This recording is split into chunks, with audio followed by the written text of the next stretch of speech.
धनी राम अपनी पत्नी शकुंतला को ढूंढ रहा था, मगर उसकी पत्नी शकुंतला उसको नहीं मिल रही थी। धनी राम अपने परिजनों से भी पूछता है, तभी परिजन उसके बताते हैं कि शकुंतला जो है वो सवेरे से नहीं मिल रही है। सवेरे वो शौच के लिए गई थी, मगर फिर उसके बाद उसे देखा नहीं गया। धनी राम इससे बहुत ज्यादा परेशान हो जाता है। वो उस जगह भी जाता है जहाँ पर लोग शौच करने के लिए जाते थे, खेत के पास। वो एक गांव में रहता था। वहाँ वो देखता है तो वहां पर भी उसे शकुंतला नहीं दिखाई देती है, जिससे वो बहुत ज्यादा परेशान हो जाता है। धीरे धीरे शाम हो जाती है। अब उसके घर के लोग भी बहुत ज्यादा परेशान हो जाते हैं। तभी घर के लोग कहते हैं कि हमें पुलिस स्टेशन में रिपोर्ट लिखा देनी चाहिए। जैसे ही धनी राम पुलिस स्टेशन जाता है, पुलिस स्टेशन में वो रिपोर्ट लिखाता है, तो इंस्पेक्टर कहता है कि देखिए, हम आपकी रिपोर्ट ले तो लेंगे, मगर जब तक 24 घंटे नहीं हो जाते हैं हम गुमशुदगी की रिपोर्ट नहीं लिखते हैं। आप सवेरे तक देख लीजिए, अगर वो नहीं आएगी तो फिर हम एक्शन लेंगे। धनी राम ये सोचकर अपने घर वापस आ जाता है। वो इंतजार करता है शकुंतला का, मगर शकुंतला उसके घर नहीं आती है। सवेरे एक व्यक्ति शौच के लिए जाता है, तभी उसे झंकाड़ों में, दूर, काफी दूर झंकाड़ों में उसे एक महिला का शव दिखाई देता है। वो उसको देखता है और देख के पहचान जाता है कि ये शकुंतला है, जिसका पति कल से इसे ढूंढ रहा है। वो तुरंत धनीराम को इसकी खबर देता है। धनीराम मौका वारदात पे आता है, और जैसे ही वो शकुंतला को देखता है तो उसके गले में उसी की साड़ी से फांसी का फंदा लगा हुआ था, और उसे बहुत ही अजीब तरीके से गांठ लगाई गई थी। ये देखकर धनीराम बहुत ज्यादा रोता है, बहुत दुखी होता है। उसके परिजन भी पहुंच जाते हैं और उसके परिजन भी बहुत ज्यादा दुखी होते हैं। कुछ देर बाद मौका वारदात पे पुलिस भी आ जाती है।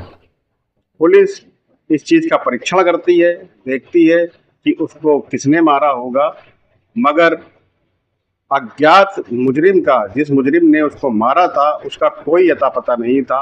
ना ही गांव के लोग उसे जानते थे। अब पुलिस वाले बहुत ही ज्यादा अचंभे में पड़ जाते हैं कि उसको किसने मारा होगा।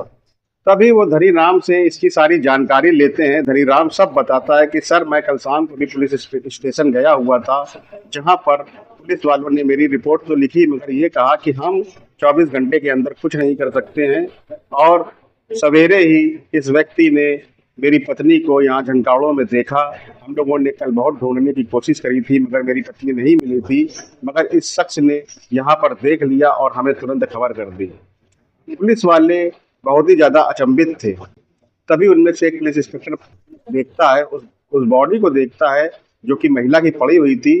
उस पर जिस तरह से गांठ लगी हुई थी, वो पुलिस वाला अपने इंस्पेक्टर को बताता है कि देखिए सर, इस तरह बहुत सी मौतें हो चुकी हैं। ये एक सीरियल किलिंग का मामला लगता है।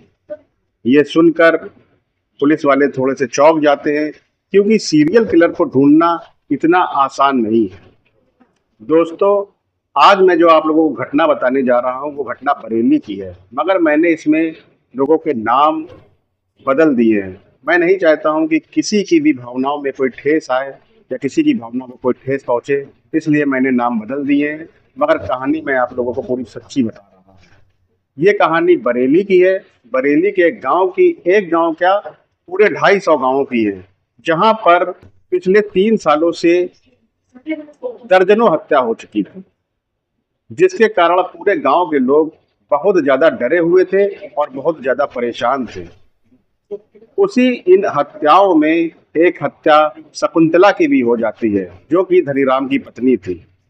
अब पुलिस वाले समझ जाते हैं कि ये एक सीरियल किलिंग का मामला है और मुझे सीरियल किलर को ढूंढना है। सीरियल किलर को ढूंढना बहुत ही ज्यादा कठिन होता है, क्योंकि वो हत्या तो कर देता है, मगर अपना एक स्थान नहीं रखता। वो एक स्थान में नहीं रहता है, वो अपना स्थान हमेशा बदलता रहता है, और कब किसके ऊपर कैसा हमला कर दे, इसका भी कोई अता पता नहीं होता।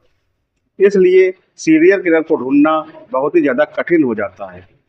पुलिस वाले बहुत ही ज्यादा परेशान थे। ऊपर से बहुत ज्यादा प्रेशर आ रहा था। लखनऊ से बड़े अधिकारी जो थे, वो बहुत ही ज्यादा प्रेशर डाल रहे थे कि आप लोग 3 सालों से हो रही हत्याओं का कोई निरीक्षण नहीं कर रहे हैं, आप लोग किस तरीके का काम कर रहे हैं, जिससे पुलिस महकमा पूरी तरीके से परेशान है। पुलिस महकमा जो है वो पूरी तरीके से उसकी गुत्थी को सुलझाने में लग जाता है। मगर सीरियल किलर का कहीं भी अता पता नहीं चल रहा था।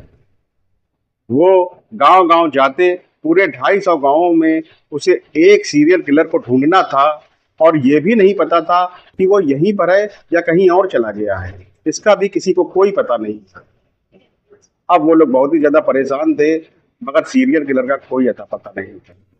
फिर धीरे धीरे वक्त गुजरता जाता है, वक्त बदलता जाता है, नई नई टीमें गठित की जाती हैं, नए नए तरीके से उसकी ढूंढवाई होती है, मगर उसका कोई पता नहीं चलता। इस कारण पुलिस महकमा पूरी तरीके से परेशान था। इधर धनी राम अपनी पत्नी का न्याय मांगने के लिए बार बार पुलिस वालों को परेशान कर रहा था, जिससे पुलिस वाले और भी ज्यादा परेशान थे। ऊपर से प्रेशर अलग आ रहा था, पुलिस वाले पूरी तरीके से परेशान हो चुके थे, मगर सीरियल किलर का पता नहीं चल रहा था। फिर एक दिन एक इंस्पेक्टर एक मानसिक रोगी को देखता है। जब वो मानसिक रोगी को देखता है तो वो सोचता है, इस बात को सोचता है कि सीरियल किलर इसमें से भी कोई एक हो सकता है, क्योंकि उसकी मानसिक दशा कुछ इस प्रकार की दिखाई दे रही थी कि पुलिस वालों को थोड़ा शक होता है कि ये वो व्यक्ति हो सकता है। इसलिए वो उससे इसकी पूछताछ करने लगते हैं।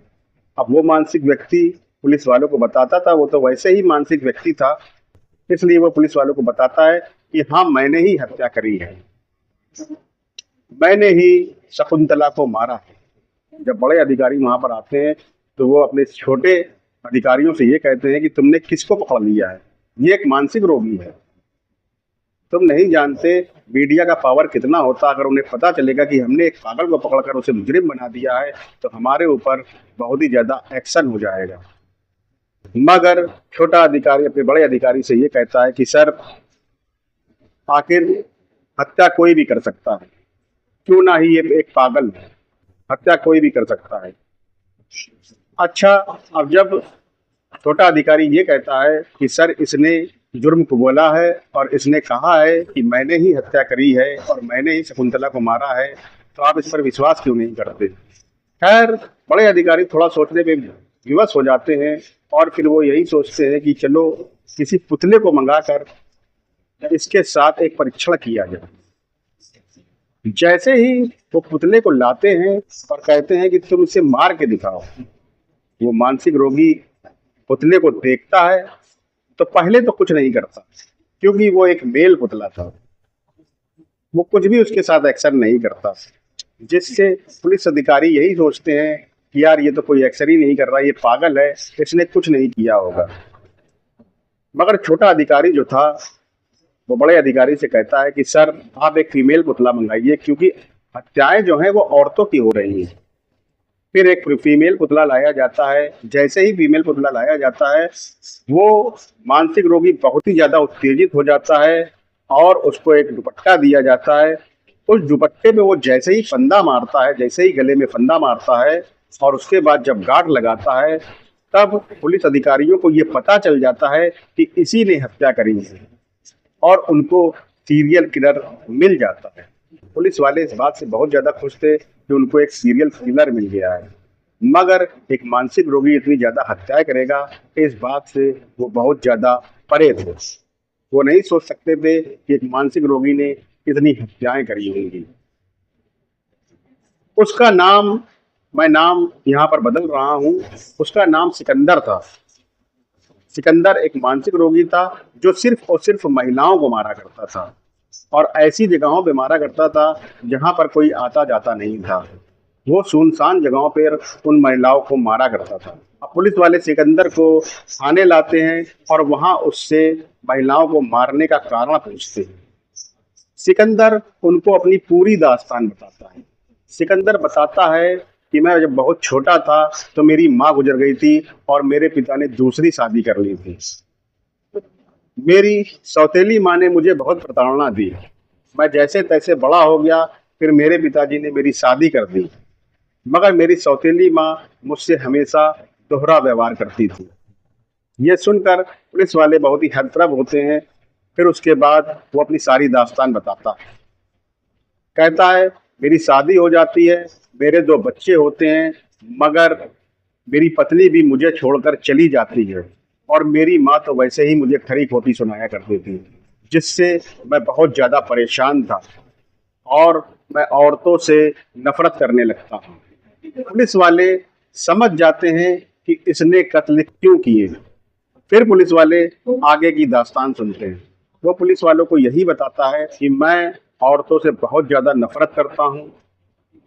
मुझे कोई भी औरत दिखाई देती है तो मैं उसके गले में फंदा बनाकर उसको मार देता हूँ और उस पर गांठ लगा देता हूँ। ये मेरी निशानी है।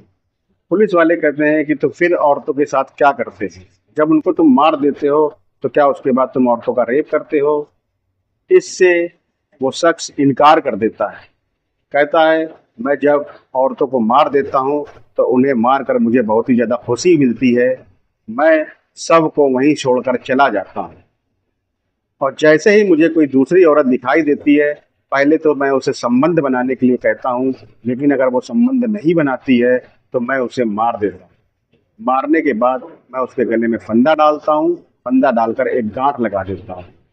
पुलिस वाले उसके ऊपर एक चार्जशीट बनाते हैं और उसे जेल भेज देते हैं। तो दोस्तों, ये कहानी बरेली की है और ये बहुत ही दुखद कहानी है, क्योंकि इसमें कई ऐसे परिवारों का हनन हुआ है जो कि किसी भी गुनाह के दोषी नहीं थे।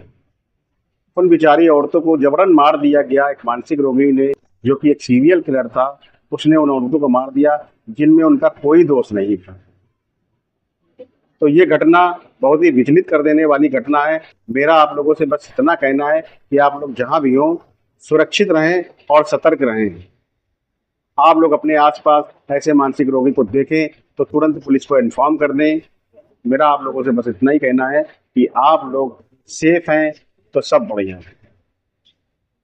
अंत में मैं आप लोगों से विदा लेते हुए बस इतना ही कहूँगा कि मेरे चैनल को सब्सक्राइब कर दें। नमस्कार, जय हिंद।